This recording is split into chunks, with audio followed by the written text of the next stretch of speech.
ফুচকা দেখে কার কার মুখে পানি চলে এসেছে। হ্যালো এভরিওয়ান, আসসালামু আলাইকুম। কেমন আছেন? আশা করি অনেক ভালো আছেন। ঝটপট কিভাবে বাসায় দোকানের মতো পারফেক্ট ফুচকা তৈরি করবেন সেই রেসিপি নিয়ে হাজির হয়েছি। দেখুন, ডাবলিগুলো আমি সারা রাতের জন্য ভিজিয়ে রেখেছি। ভালো করে ধুয়ে পরিষ্কার করে নিব এবং পানি ঝরিয়ে আমি সরাসরি একদম প্রেসার কুকারে উঠিয়ে নিব। আশা করি ভিডিওটি না টেনে সম্পূর্ণ দেখবেন, কারণ এমনিতে ডাবলিগুলো সিদ্ধ হতে কিন্তু অনেকটা সময় নেবে। আমি একদম প্রেসার কুকারে উঠিয়ে নিচ্ছি, যার কারণে খুব দ্রুত কিন্তু এটা সিদ্ধ হয়ে যাবে। আমি এখানে বড় সাইজের একটি আলু নিয়েছি, সেই আলুটা আমি কেটে ছোট ছোট করে টুকরো করে দিয়েছি। আর এখানে আমি দিয়ে দিব 1 কাপ পানি।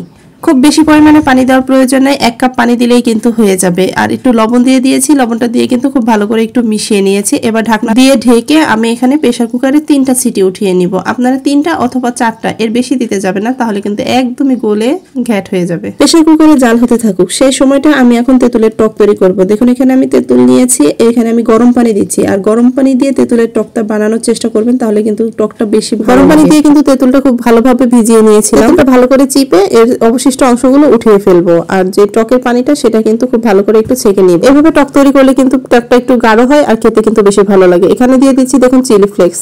এবার দিয়ে দিব এখানে 1 চামচ চটপটি মশলা, আর দিয়ে দেব স্বাদ মতো লবণ। আর আমি যেহেতু মিষ্টি টকটা বেশি পছন্দ করি, সেই অনুযায়ী আমি এখানে 2 চামচ চিনি দিয়ে দিচ্ছি। চাইলে আপনারা এটা স্কিপ করতে পারেন। চিলি ফ্লেক্সটা কম হয়ে গেছিল, তাই সামান্য একটু দিয়ে দিয়েছি। এবার খুব ভালো করে এটা মিশিয়ে নেব। আর বাসায় যদি ধনিয়া পাতা অথবা পুদিনা পাতা থাকে, তাহলে সামান্য একটু দিয়ে দেবেন। আমি পুদিনা পাতা দিয়ে দিয়েছি। দেখুন, এরই মধ্যে কিন্তু প্রেসার কুকারের সিটিটা খুব সুন্দরভাবে উঠে গেছে। আর এটা ঠান্ডা করে নিয়েছি। এবার সরাসরি একদম বোলের মধ্যে ঢেলে নিব। আর গরম থাকা অবস্থায় আমি এটা একটি গ্লাসের সাহায্যে ম্যাশ করে নিব। এই ডাবলিগুলো কিন্তু আমি 4টা সিটি উঠিয়ে নিয়েছি। আর এর মধ্যে দেখুন খুব সুন্দরভাবে কিন্তু এটা সিদ্ধ হয়ে গেছে। আমি খুব সুন্দর করে ম্যাশ করে নিয়েছি। এবার দিয়ে দিব শসা কুচি, পেঁয়াজ কুচি, আর দিয়ে দিব কাঁচামরিচ কুচি। ভিডিওটি ভালো লাগলে অবশ্যই লাইক, কমেন্ট, শেয়ার ও ফলো দিয়ে আমাদের সাথেই থাকবেন। আর ফেসবুক থেকে দেখলে কিন্তু অবশ্যই সাবস্ক্রাইব করে আমাদের সঙ্গেই থাকবেন। এখানে দিয়ে দিব সামান্য একটু চিলি ফ্লেক্স, আর দিয়ে দিব চটপটি মশলা। এটা আমি 2 চামচের মতো ব্যবহার করেছি। সবগুলো একসাথে খুব ভালো করে মেখে নেব। এখানে আর এক্সট্রা কোনো লবণ দেওয়ার প্রয়োজন নেই, কারণ আমি এটা আগে লবণ দিয়ে কিন্তু সিদ্ধ করে নিয়েছি। এবার ভালো করে মেখে নিলেই হয়ে যাবে। দেখুন, এটা কিন্তু ফুচকা বানানোর জন্য একদমই রেডি হয়ে গেছে। তারপরে একটু লবণটা চেক করে নেবেন।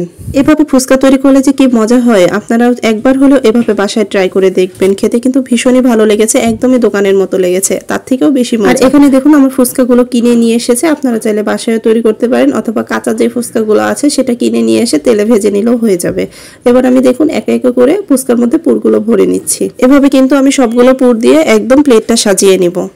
আমার বাসার সবাই কিন্তু এই ফুচকাটা খুবই পছন্দ করেছে। তারা বলতেছে দোকানেও কিন্তু এত ভালো ফুচকা হয় না যেটা তুমি তৈরি করেছো। এটা শুনেই কিন্তু আমার খুব ভালো লেগেছে। সবচেয়ে বড় কথা কি জানেন, এটা বাসায় তৈরি করেছি, এটাতে কোনো ভেজাল নেই। আর এটা স্বাস্থ্যসম্মত ভাবেই তৈরি করার চেষ্টা করেছি। এবার টক দিয়ে খুব সুন্দরভাবে ডেকোরেশন করে নিয়েছি। আর এখানে ডিমটা কুচি কুচি করে উপর দিয়ে দিব। তৈরি হয়ে গেল আমার একদমই দোকানের মতো পারফেক্টলি ফুচকা তৈরি। এবার দেখুন লুকটা কত সুন্দর লাগছে।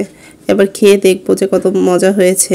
আসলেই বিশ্বাস করুন, খেতে কিন্তু ভীষণই ভালো হয়েছে। আপনারা বাসায় একবার হলেও ট্রাই করবেন। আজকের মতো এখানে বিদায় নিচ্ছি। সবাই ভালো থাকবেন। আল্লাহ হাফেজ।